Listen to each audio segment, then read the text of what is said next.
Hi students, welcome to Lesson number 35. Meaning and Factors of Social Change. Social change is one of the important characteristics of the human society. Society is dynamic. The term social change denotes the change in human interactions, interrelations, social, economic and political organizations. Various factors contribute for social change. The geographical, social, cultural and technological factors contribute for social change. Education, science and technology and social legislations are considered as the most important factors which contribute for social change.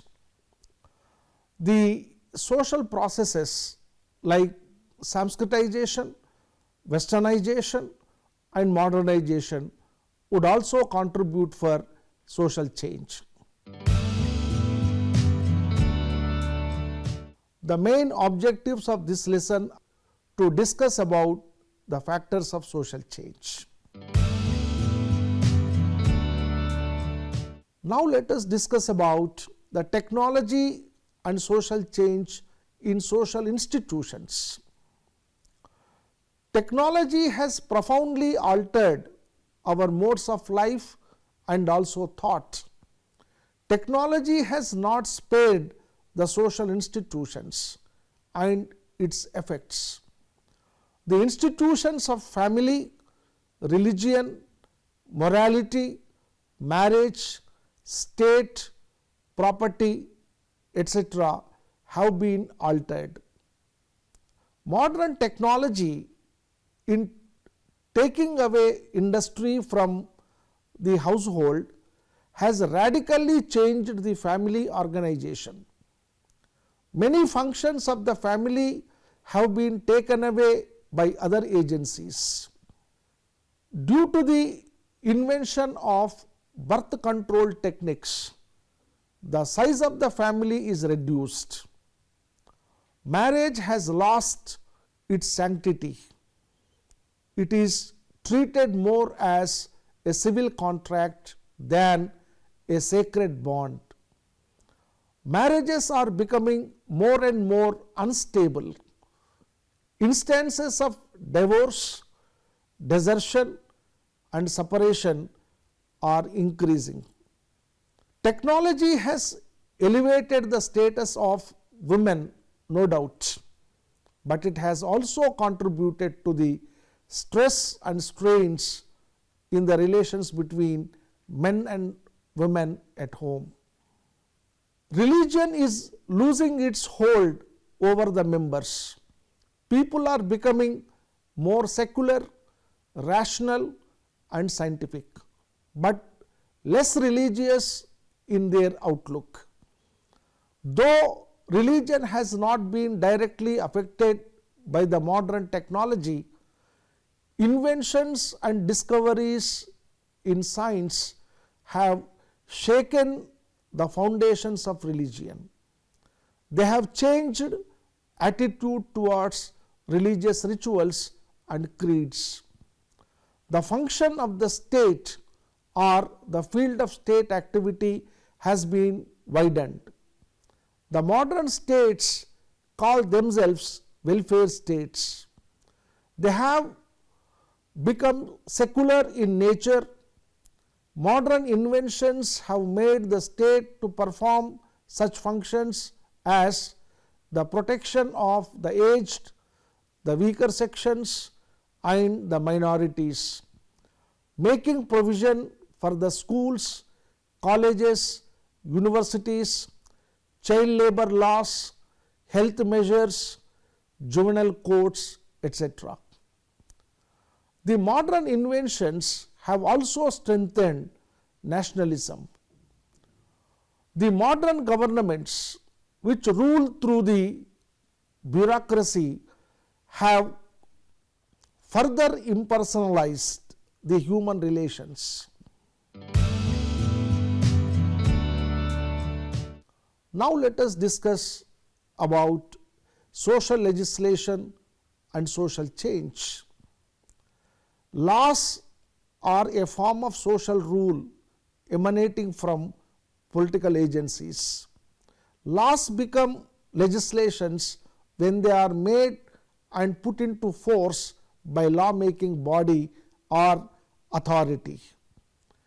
Legislations, particularly social legislations, have played an important role in bringing about social change. There are two opinions about the functions of law. The function of law, according to one view, is to establish and maintain social control. Another view stresses the dynamic role of law. It states that the function of law is not just to maintain social order through social control. It insists that law must bring about social change by influencing people's behavior, beliefs, and values. A careful analysis of the role of legislation in social change would reveal two things. Number one, through legislations that state and society try to bring the legal norms in line with the existing social norms. A number of social legislations were made in India both before and after independence with a view to bring about social change. The legislations that secured public support and the support of social norms could become a great success. For example, the Hindu Marriage Act was passed in 1955, enforcing the Hindus. Majority of the people practiced monogamy only. Public opinion was in favor of monogamy. The Hindu Marriage Act of 1955 could bring about a number of social changes. The act abolished all caste restrictions as a necessary requirement for marriage. The Hindus of all castes have the same rights with respect to marriage. Intercaste marriages are now allowed. The act provides for a secular outlook with respect to marriage and enables the registration of marriage. It enforces monogamy, making both the sexes equal in marital affairs. It provides equal rights for both to get judicial separation and divorce on legal grounds. In the same way, the Hindu Succession Act of 1956 could attain success. The act confers for first time absolute rights over the property possessed by a Hindu woman. Both sons and daughters get the right of inheritance of property because of this act. The Hindu Adoption and Maintenance Act of 1956 has been a step toward the upliftment of the status of women. It permits the adoption of a son or a daughter. It makes the consent of the wife necessary for adopting a child. It has also given the right to the widows to adopt. In pre-independent India, social legislations such as the Hindu Widow Remarriage Act of 1856, Female Infanticide Prevention Act of 1870, the Special Marriage Act of 1872, Child Marriage Restraint Act of 1929, etc., could attain success and pave the way for changes in society because they were in tune with the trends and tides of the time. On the contrary, those social legislations that are far ahead of the social norms and values and those that lack popular support and public opinion are bound to be a failure. Some of them may bring about changes very gradually in the long run. Some others may be simply ignored or even resisted. The Untouchability Offences Act of 1955 was passed by the Parliament in accordance with the provisions of the Article 17 of the Indian Constitution. It made the practice of untouchability a cognizable offence punishable under law. This act was, however, substituted by the Protection of Civil Rights Act in 1976. But in reality, Harijans suffer from many kinds of social disabilities, especially in rural areas even today. Here, the law is ahead of the social norm, particularly in the villages where untouchability is still in practice.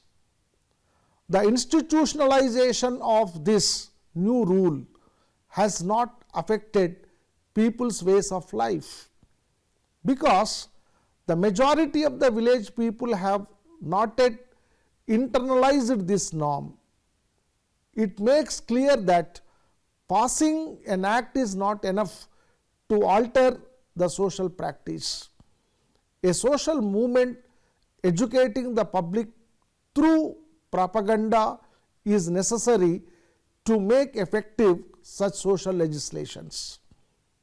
In the same way, the Dowry Prohibition Act of 1961, which made the giver as well as receiver of dowry punishable, also has become ineffective. Legislation or any other governmental agency has its own inability to predetermine the consequences of politically sponsored changes. Legislation has its own limitations in inducing significant qualitative changes by coercion. Of course, men may be deterred by coercion from doing something that they might like to do. They may be encouraged by the government to work at their trade, pursue their scientific investigations, treat sick patients, etc. Now let us discuss about the education and social change. Education is one of the intervening variables in the phenomena of social change. Durkheim conceives of education as the socialization of the younger generation.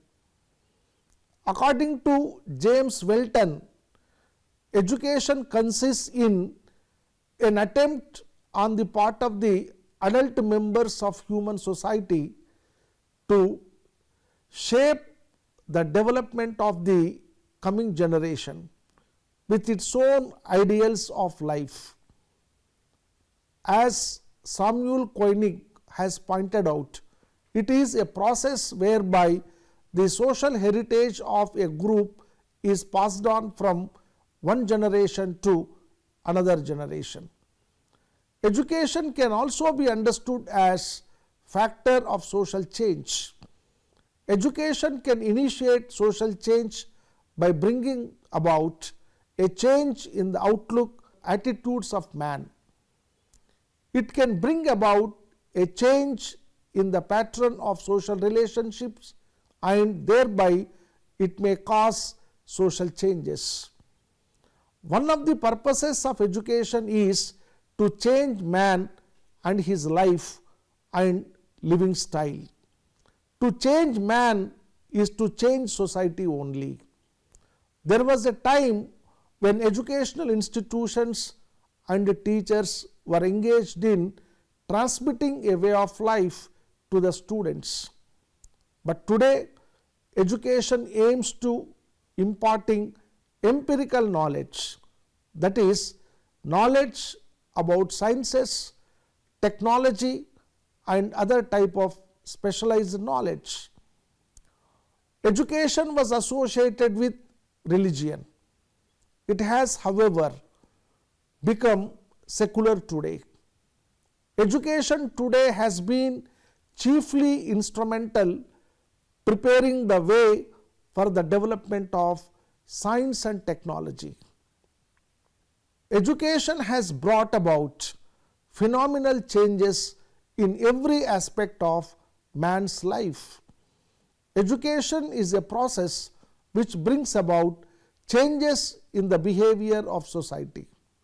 As Drucker has stated that the highly educated man has become the central resource of today's society, and the supply of such men is the true measure of its economic, military and even its political potential.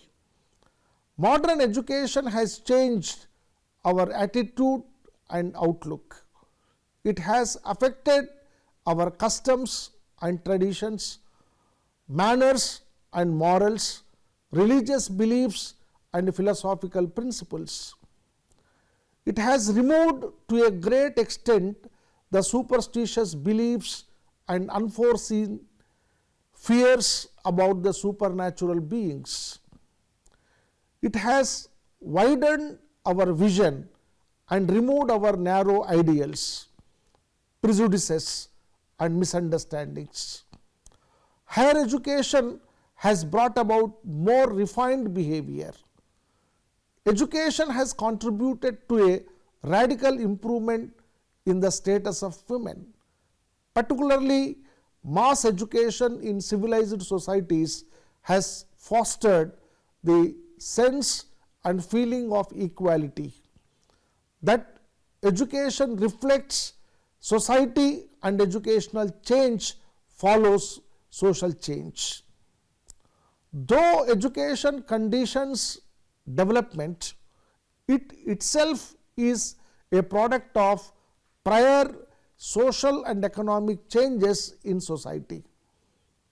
Further, education is an independent factor in social and economic development, producing intended and unintended consequences and conflicts of values and goals. Changes in the educational system condition social and economic changes. Greater social mobility and more skilled manpower for technologically based industry. Planned educational innovations, policies and programs may contribute to the social integration and a more highly educated labor force and electorate. Education has been playing a great role in getting occupations which are key determinants of general social status. The schools are agents in realizing the desire for upward social mobility. The schools have been instrumental in transforming the occupational structure and modifying the class structure as well. In most developing countries, education is regarded as the gateway to an improved social position. Education increases political awareness among poor people also. This would bring about wider political changes with the increasingly organized participation of people in national politics. Education makes a man to become more conscious of his rights and also of his duty to provide and guard similar rights for others. Education is expected to contribute to progress, to modify the cultural heritage as well as to preserve and transmit it. In modern industrial societies, educational organizations have become innovators. They are gathering and storing new knowledge and are promoting change in the process of transmitting that knowledge. Social change is a term used to describe variations or modifications of any aspect of social process, social patterns, social interactions, social organization, social structure, etc. Social change is a continuous process. Social change may be planned or unplanned. The major factors which contribute social change are geographical factors, biological factors, cultural factors and technological factors. Apart from this, social legislations, education, science and technology would immensely contribute for social change.